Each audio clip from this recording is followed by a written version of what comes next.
Nancy Pelosi doesn't trade stocks. At least, that's what she says. But in the past 90 days, her financial disclosure forms have revealed something different and potentially explosive. Her husband, Paul Pelosi, just placed massive bets on a handful of AI stocks. And he's not alone. Members of Congress across both parties are quietly buying shares of companies like Microsoft, Nvidia, Alphabet, and a lesser-known name you've probably never heard of, Tempest AI. Here's where it gets strange. These trades aren't random. They all happen just before or during key legislative activities surrounding artificial intelligence, including closed-door Senate sessions on AI deregulation, defense integration, and federal funding routes for private AI infrastructure. You're not supposed to know this, but we ran the numbers, tracked the disclosures, and analyzed the timeline. And what we found is one of the most coordinated institutional buying sprees we've seen since the 2020 stimulus tech surge. Only this time, it's not stimulus, it's silence. Let's break it down. Microsoft is the single most purchased AI stock by members of Congress. Over the past 18 months, elected officials have reported more than $31 million in direct and option-based exposure to Microsoft. That's 10 times more than what's been disclosed in Nvidia, and yet Nvidia is the company that gets all the attention. Why? Because Microsoft is doing something Nvidia isn't. It's embedding itself into the architecture of governance, quietly becoming the operating system of U.S. artificial intelligence deployment. From Azure's military cloud contracts to the integration of OpenAI into defense modeling systems, Microsoft's AI arm isn't consumer-facing. It's structural. And Congress knows it. That's why Pelosi's trades aren't just in Nvidia. According to her July disclosure, Paul Pelosi executed call options in Microsoft set to mature just before the 2025 federal AI infrastructure funding vote. And it doesn't stop there. In mid-June, for U.S. senators including Jerry Moran, Shelley Capito, John Fetterman, and John Boozman, all disclosed fresh buys in either Microsoft, Alphabet, or Nvidia. Each transaction came within 72 hours of the Senate's private AI security briefing. Now think about that. Legislators sit in closed-door briefings with classified-level insight into AI weaponization, national strategy, and regulatory outlook, and then move millions into the exact stock set to benefit from those outcomes. You don't need a conspiracy. You just need a calendar. But the most interesting trade of all wasn't Microsoft or Nvidia. It was a relatively unknown company called Tempest AI, a health tech firm that uses machine learning to personalize diagnostics, treatment, and care pathways. In early June, just weeks after the company IPO'd, Paul Pelosi disclosed 50 call options on Tempest stock. Within 10 days of that filing, Tempest AI surged more than 35% after it was announced the company would be collaborating with the Department of Veterans Affairs on a national AI health pilot. Coincidence? Maybe. But when Congress is both writing the laws and betting on the outcome, coincidence stops being a viable defense. And here's the part most people are missing. A new bill just advanced out of committee, the Bipartisan Ban on Congressional Stock Trading Act, that would bar members of Congress, the President and the Vice President from buying or selling individual stocks altogether. It's being called the Pelosi Act, and for good reason. If passed, it would directly ban the type of AI trades we're seeing right now. Which raises the question, if lawmakers know this law is coming and they're still placing trades, what does that tell you about the urgency of their moves? They're not just betting on these stocks to rise, they're front-running their last legal opportunity to do so.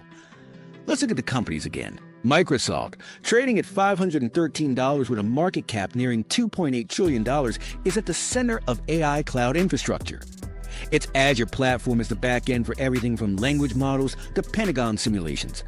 Congress isn't just betting on consumer AI, they're betting on institutional AI. Nvidia, currently at $179, remains the undisputed king of AI hardware. Their GPUs power nearly every serious model, including those running inside Microsoft's own data centers.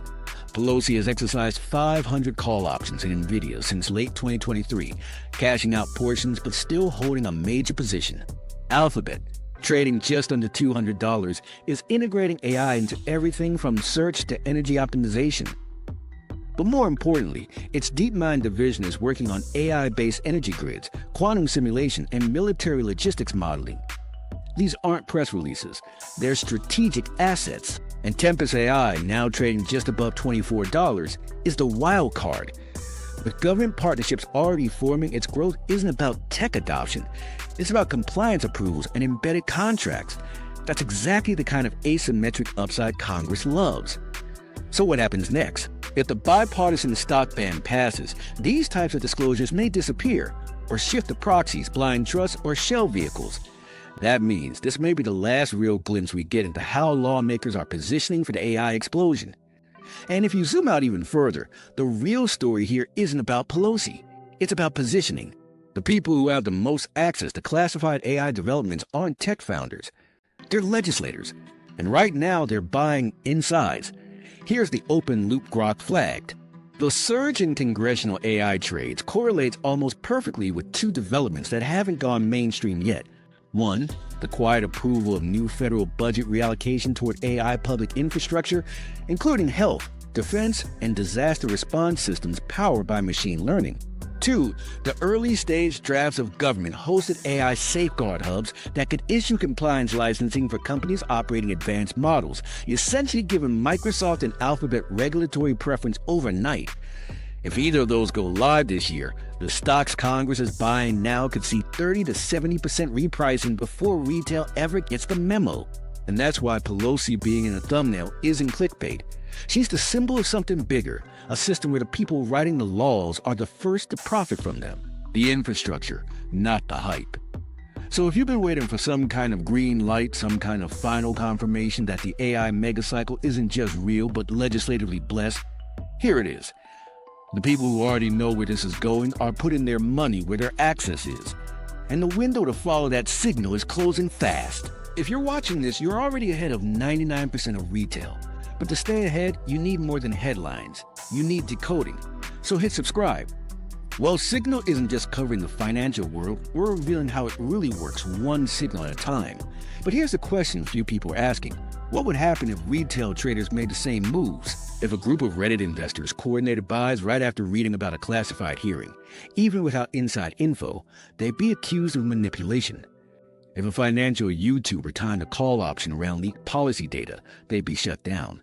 But when Congress does it under the guise of disclosure, it becomes legal positioning. That double standard isn't just ethical, it's directional. Because these trades don't come with hype cycles or press runs. They come with silence, with delay, with careful timing. And that's what makes Pelosi such an important signal, not because she's the only one doing it, but because she's the last one you're allowed to see doing it before the windows close.